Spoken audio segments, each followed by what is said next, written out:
I spotted her first on the outskirts of a small Missouri town in 1882, hunched behind a wagon wheel. Her clothes were ragged, and her skin was caked with dust. She looked at me with wide, wary eyes. Hunger had sharpened her features, but it hadn't dulled her spirit. I brought her inside my cabin, set a bowl of stew before her. She hesitated, then devoured it like a bird starved for weeks. Her tiny hands trembled around the bowl, and I couldn't help but smile. I had no family left, but there was room for one more. She didn't speak much at first. Only her eyes told stories of cold nights spent in barns and fields. I learned her name was Lucy, and she was only 7. I asked no questions beyond what she wanted to share, letting her regain a sense of safety on her own terms. Days passed. Lucy grew stronger, and her laughter began to echo through the cabin. She helped me gather firewood, sweep the floor, and fetch water. The town noticed the change, a once starving child now bright-eyed and lively, running barefoot across my small plot of land. One afternoon, a woman approached the cabin. She looked as weary and worn as Lucy had when I first saw her. Tears brimmed in her eyes as Lucy ran into her arms. Her mother's name was Margaret, and she had been searching for her daughter for days, fearing the worst. Margaret explained they had fallen on hard times after losing their farm. Lucy had wandered while she tried to find work in town.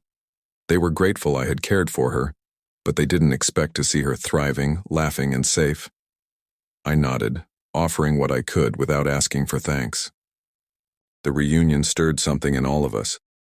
Margaret's gratitude was immense, but so was her pride in Lucy's newfound strength.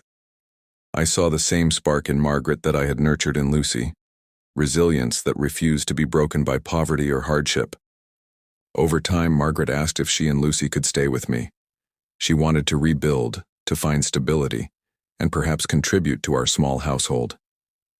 I agreed. The cabin, once a place of solitude, became a home full of warmth, work, and laughter. Life was hard, as it always was in the Missouri backcountry, but together we learned.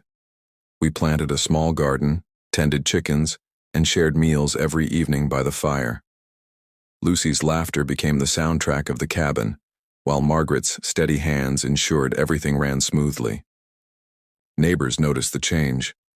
I wasn't just a solitary man anymore, we were a small family, bound not by blood but by choice and care. People admired the strength of Margaret and the vitality of Lucy, both thriving despite past hardship. Lucy began to help with chores more independently, teaching me lessons I hadn't realized I'd forgotten about patience and persistence. Margaret, meanwhile, offered wisdom and companionship, easing the isolation I had carried for years. As seasons passed, our lives intertwined. Winter brought snowstorms and cold nights, planting and laughter under the sun. Each day reaffirmed that the act of giving could ripple, changing all of us. One evening, as the sun dipped behind the hills, Lucy and Margaret stood side by side, smiling, hands intertwined. I realized that feeding one little girl had altered the course of 3 lives. What began as a small act of kindness became a foundation for family, hope, and the simple joy of being together. By summer, the cabin felt alive in a way it never had before. Lucy played in the yard, Margaret tended the garden, and I built new furniture with hands steadied by purpose. We were 3 individuals, yet our lives meshed seamlessly, each bringing strength, laughter, and care.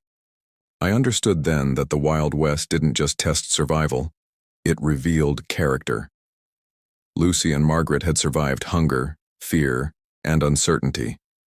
Together, we built something stronger than a home, a life worth living, full of trust, warmth, and love.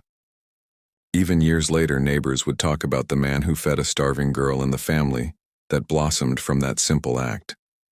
But to me, the story wasn't about recognition.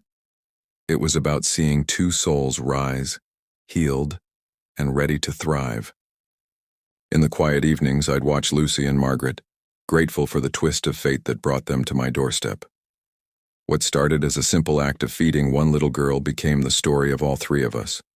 Survival, love, and the unshakable bond of family.